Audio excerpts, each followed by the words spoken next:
మానవ సంబంధాలన్నీ ఆర్థిక సంబంధాలు అంటారు. కానీ ఒక సంబంధం కోసం ఇంకొక సంబంధం చెడగొట్టుకోవడం అన్నటువంటి తొడ సంబంధం కోసం కన్నపేగు సంబంధాన్ని తెగతెంపులు చేసుకోవడం కాదు, చంపేసినటువంటి ఉదంతం ఇది. ఆ, ఈ బంట్వారం మండలం, ఏది వికారాబాద్ దగ్గర ఉన్నటువంటి బంట్వారం మండలం యాచారం గ్రామానికి చెందిన దశరథ్ లక్ష్మీలకి ఓ కొడుకు, ముగ్గురు కూతుళ్ళు ఉన్నారు.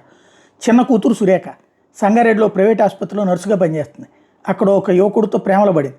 తల్లిదండ్రులు వాళ్ళ ప్రేమ వద్దని చెప్పారు. ఈ క్రమంలో మరో యువకుడితో సురేఖ పెళ్లి చూపులు కూడా ఏర్పాటు చేశారు.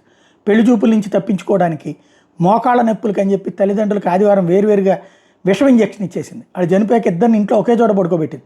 ఆ తర్వాత ఏమీ తెలియనట్టు సోదరుడు అశోక్కి ఫోన్ చేసి తల్లిదండ్రులు స్పృహ పడిపోయారని చెప్పింది.